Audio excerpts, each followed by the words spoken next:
Man, isn't it great to click on a YouTube video and no commercials? Come on, YouTube. Way too many commercials. This is FBTV. My name is Mike. Today, we're going to be talking about a couple of things. Rates, specifically.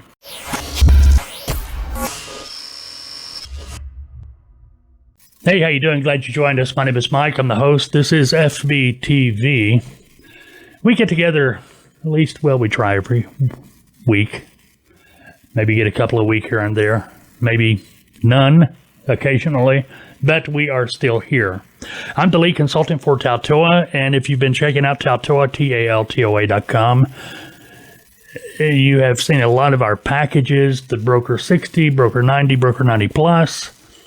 I will give you a heads up, if you're interested in one of those packages, the way they are now, and you've been putting off getting registered, well, you may want to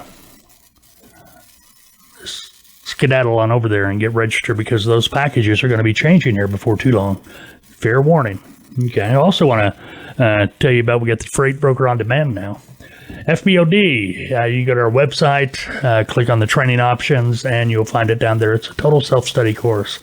It's not even a course, it's a consulting package that includes on-demand self-study training. It's got videos, supplemental videos, it's got downloads, it's got quizzes, it's got homework, all kinds of things. But anyway, check that out. All right, now, if you want to contact me direct, you can do that, or FBTV. You can call us. Our phone number, 479-668-0213. You can even send me an email, fbtv@freightbrokertv.com. And we have forms on the website too. And our website, obviously, freightbrokertv.com. Got a lot of things on our website. We've got a store. We've got all kinds of stuff going on. You'll find Insider, FBTV Insider, or Freight Broker TV Insider on our website as well. You can check that out.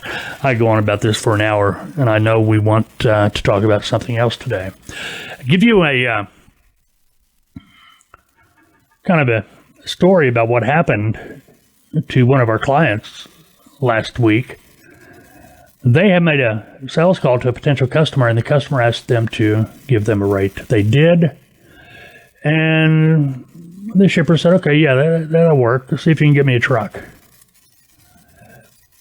For some weird reason, this customer took that as a commitment to move the load. Now, keep in mind, this customer hasn't been approved, no paperwork exchange. They hadn't even sent over a load confirmation. But because that broker gave that customer a rate, in their mind, that broker had committed to that load. Now, you can agree, disagree, or whatever, but that's the first time in almost 30 years that anything like that has happened. And the customer kind of got bent out of shape. Now, let's back that up a little bit. Come to find out, when I was talking to our client, one of the first things that the customer said was, I fire brokers all the time. Almost as if they were bragging about it. Now, if you're inexperienced, which this broker was, they were inexperienced. They were just happy to be getting a customer that had a load. And I get that. I appreciate that. But if it would have been me, and I had with the experience, had a potential customer said, I fire brokers all the time, that's when it's over right there. That's when I tell the customer, hey, I appreciate you wanting to work with me, but I don't think I'm the broker for you. Have a good day. Move on.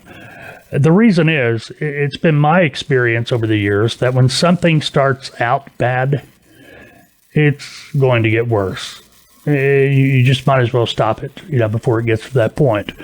Had this broker had some experience, they would have recognized that. Now, since then, this has weighed on me a lot because, use it as a learning experience. What I'm getting at, okay, this situation happened once. That means it could happen again. And we don't want that to happen again. So what do we do to correct it?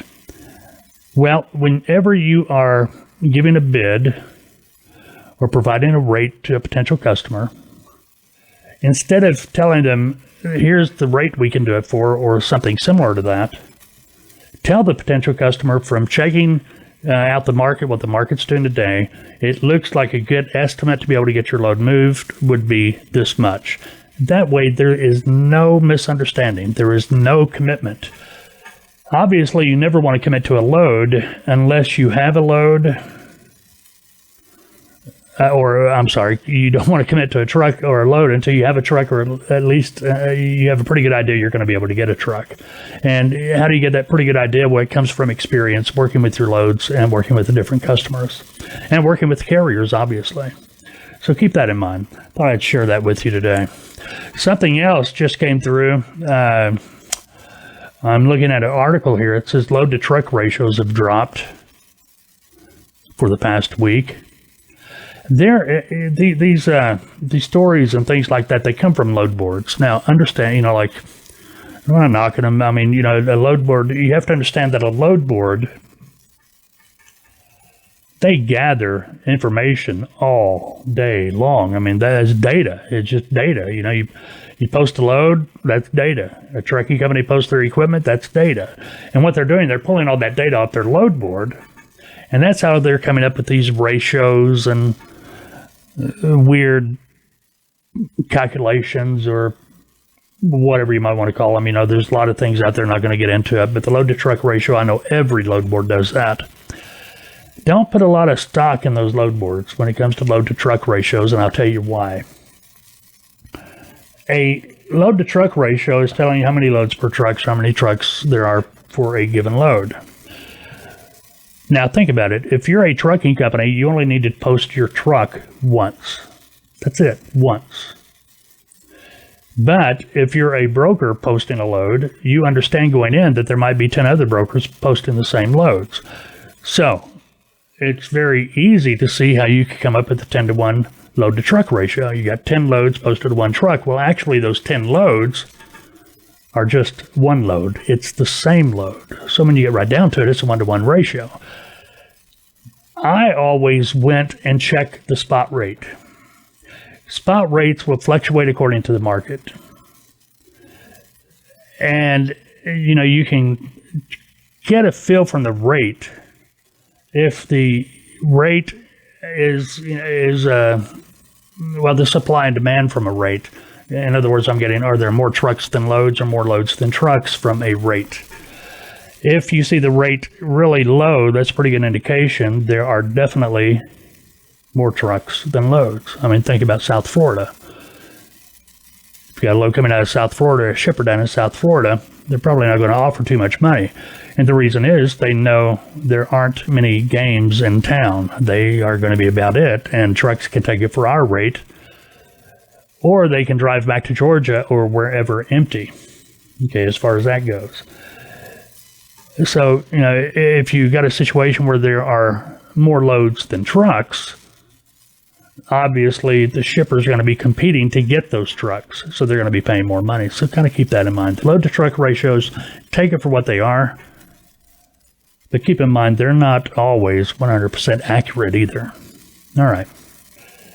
1 week from today, we go to the polls. It's election day.